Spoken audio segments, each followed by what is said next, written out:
নমস্কার বন্ধুরা, প্রেরণা বাংলা মোটিভেশন চ্যানেলের আজকের পর্বে সবাইকে আমন্ত্রণ। আপনার জীবনের সমস্ত জটিলতা কেটে যাবে মাত্র 3টি উপায়। আপনার জীবনের সমস্ত নেগেটিভ চিন্তা ভাবনা দূরে সরে যাবে। আপনার জীবন হবে যেন সুন্দর একটি ফুলের বাগান। শুধু আপনাকে মেনে চলতে হবে মাত্র 3টি কথা।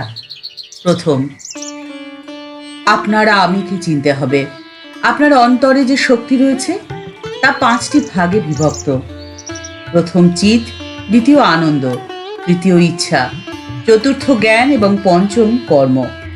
সমস্ত শক্তি তো আপনার ভেতরে ঘুমিয়ে রয়েছে।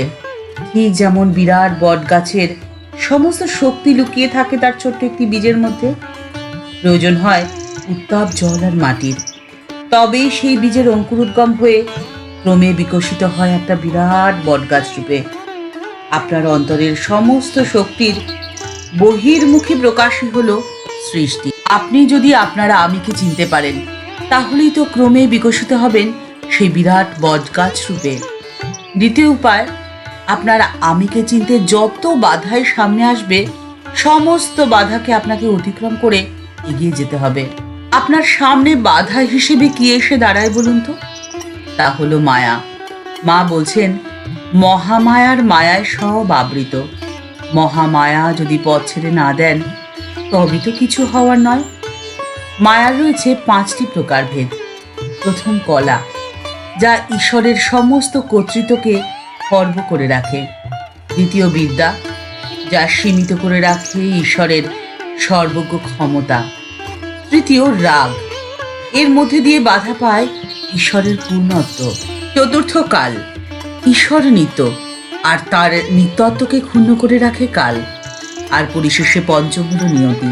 নিয়তি হলো সেই যা ঈশ্বরের স্বতন্ত্রতাকে নিয়ন্ত্রিত করে। আর সেই জন্যই হয়তো এই প্রচলিত কথাটি খুবই পরিচিত, নিয়তির লেখা কি খণ্ডাবে। আপনি যদি আপনার জীবনের সমস্ত জটিলতা থেকে মুক্ত হতে চান, তাহলে আপনাকে এই 5টি বাধাকে অতিক্রম করতেই হবে। জীবনের সমস্ত জটিলতা থেকে নিজেকে মুক্ত করার তৃতীয় উপায় হলো, এই সমস্তকে অতিক্রম করার কৌশলটি আপনাকে জানতেই হবে। কৌশলটি খুব সরল, কিন্তু মেনে চলা ততটাই কঠিন। সমস্ত দুঃখের এবং সমস্ত ভুল ভ্রান্তির মূল কারণটিকে আপনাকে সমূলে উৎপাটন করতে হবে, এবং তা হলো আমিত্ব কেন্দ্রিক অহংকার, যা আমাদের জীবনের সমস্ত জটিলতার মূল কারণ। আর এই সংকীর্ণ আমিত্বকে অতিক্রম করার একমাত্র উপায় হলো আধ্যাত্মিক পরম্পরার মধ্যে দিয়ে ঈশ্বরকে উপলব্ধি করা।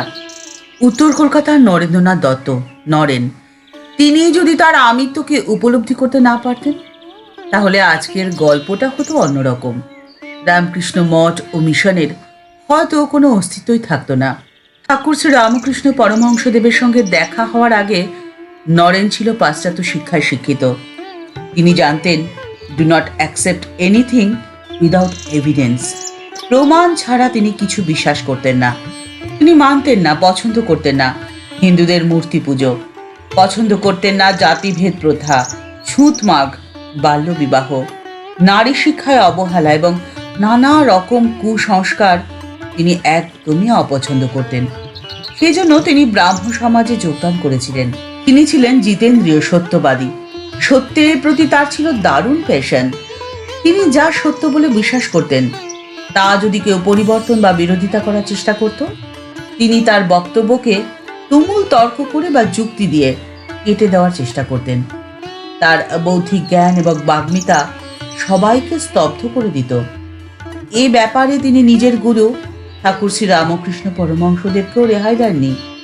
ঠাকুরের কথার বিরোধিতা এবং সমালোচনা করলে ঠাকুর মিটিমিটি হাসতেন। আবার কখনো ঠাকুর মা কালীর কাছে গিয়ে নরেনের পরিবর্তনের জন্য প্রার্থনাও করেছিলেন। ধীরে ধীরে নরেন বুঝলেন নিজেকে, পরিবর্তন হলেন ক্রমশ।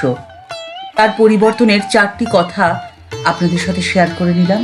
প্রথম, ব্রাহ্ম সমাজের সভ্য হওয়ার জন্য তিনি ঈশ্বরের সাকারবাদে বিশ্বাস করতেনই না। ব্রাহ্ম মতে ঈশ্বর নিরাকার কিন্তু সগুণ, অর্থাৎ তিনি সর্বশক্তিমান, সর্বজ্ঞ, অশেষ কল্যাণ গুণ সম্পন্ন। কিন্তু ধীরে ধীরে দরিদ্রের কষাঘাতে নরেন্দ্রনাথ যখন তাড়িত হয়ে দিক বিদিক জ্ঞান শূন্য হয়ে ঘুরে বেড়াচ্ছেন, তখন ঠাকুর শ্রীরামকৃষ্ণের স্মরণ নিলেন তিনি। ঠাকুর তাকে 3বার মা কালীর কাছে পাঠিয়ে দেন তার ইচ্ছা পূরণের জন্য। সেদিন পর পর তিনি 3বার কালী ঘরে গেলেন। গিয়ে তিনি চাইলেন 5টি জিনিস: জ্ঞান, ভক্তি, বিবেক, বৈরাগ্য এবং অবাধ দর্শন। টাকা বা সাংসারিক সমৃদ্ধি তিনি চাইতে ভুলেই গেলেন।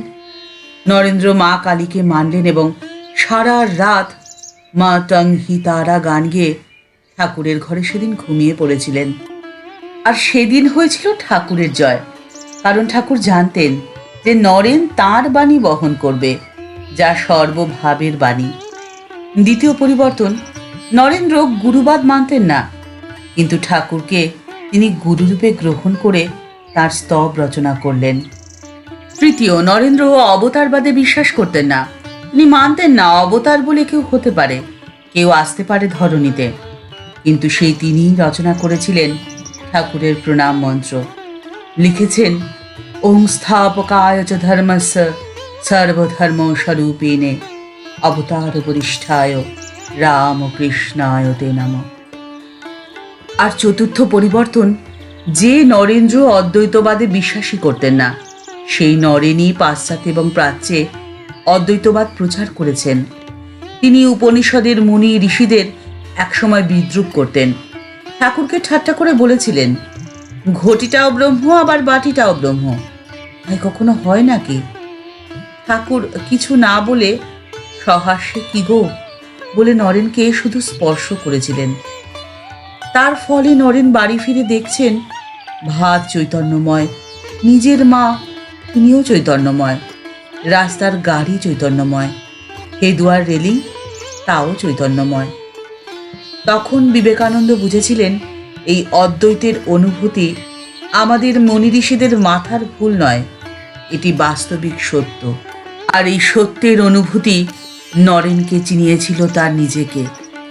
আপনাকেও চিনতে হবে আপনার আমিকে, তাহলে জীবনের সমস্ত জটিলতা থেকে আপনি খুব সহজেই মুক্ত হয়ে যাবেন, খুঁজে পাবেন নিজের জীবনের প্রকৃত উদ্দেশ্য এবং লক্ষ্য। ঠাকুরমা স্বামীজির চরণে প্রণাম জানিয়ে আজকের পর্ব এখানেই শেষ করছি। দেখা হচ্ছে পরের পর্বে। ভিডিওটি যদি ভালো লেগে থাকে তাহলে তা শেয়ার করার অনুরোধ করছি। আর আমাদের এই চ্যানেলটি ভালোবেসে যারা আমাদের পরিবারের সদস্য হয়ে গেছেন তাদের প্রত্যেকে জানাই ভালোবাসা, শ্রদ্ধা ও প্রণাম। আর যারা এখনও এই চ্যানেলটি সাবস্ক্রাইব করেননি তাদের কাছে বিনীত অনুরোধ রইল, চ্যানেলটি সাবস্ক্রাইব করে বেল বাটনটা ক্লিক করে দিয়ে অল বাটনটিতে ক্লিক করে দিন। তাহলে এই চ্যানেলে ভিডিও আপলোড হওয়ার সাথে সাথেই আপনার কাছে নোটিফিকেশান চলে যাবে। সবাই ভালো থাকবেন, সুস্থ থাকবেন। নমস্কার।